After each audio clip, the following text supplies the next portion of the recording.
बड़ी खबर, तुर्की से वहां हमास के समर्थकों ने अमेरिका के एक एयरबेस पर धावा बोल दिया।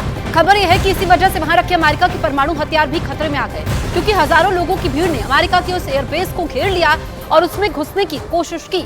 बताया यह गया कि वो लोग इजरायल और हमास की लड़ाई को लेकर अमेरिका पर बुरी तरह भड़क गए।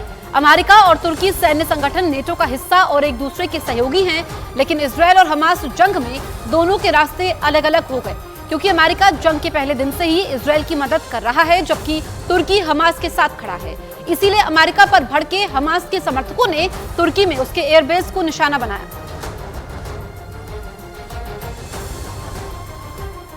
हमास के साथ जारी जंग के बीच इजरायल के चीफ ऑफ डिफेंस स्टाफ ने बड़ी चेतावनी दे दी। उन्होंने दो टूक कहा कि इजरायल के लड़ाकू विमान पश्चिम एशिया में कहीं भी हमला करने में सक्षम है और हमास के साथ खड़े देशों को इजरायल की सेना मुंहतोड़ जवाब देने की ताकत रखती है।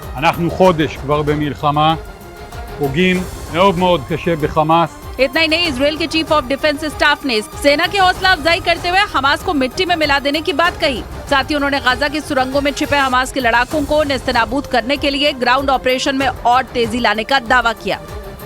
और इजरायल इस मामले में किसी की नहीं सुनेगा, फिर चाहे वो उसका दोस्त हो या दुश्मन। माना जा रहा है कि ऐसा कहकर नेतन्याहू ने अमेरिका को कड़ा संदेश दिया, क्योंकि पिछले ही हफ्ते बाइडेन ने इजरायल को कुछ वक्त के लिए हमले रोकने का सुझाव दिया था और दलील दी थी कि इससे गाजा में फंसे निर्दोष लोगों को वहां से निकलने का समय मिल जाएगा। लेकिन इजरायल ने बाइडेन के इस सुझाव को नजरअंदाज कर दिया, या यूं कहें कि नेतन्याहू ने ऐसा दिखाया कि उन्होंने बाइडेन का सुझाव सुना ही नहीं। लेकिन खबर आई कि पिछले हफ्ते इजरायल पहुंचे अमेरिकी विदेश मंत्री एंटनी ब्लिंकन ने भी यही मुद्दा उठाया था और इजरायल पर सीज फायर का दबाव बनाया था।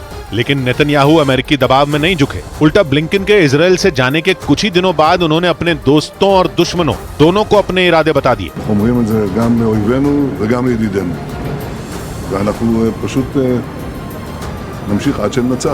7 अक्टूबर के हमले में हमास इजरायल से 200 से ज्यादा लोगों को बंधक बनाकर ले गया था, जिन्हें छुड़ाने के लिए इजरायल ने गाजा की बर्बादी की कहानी लिख डाली।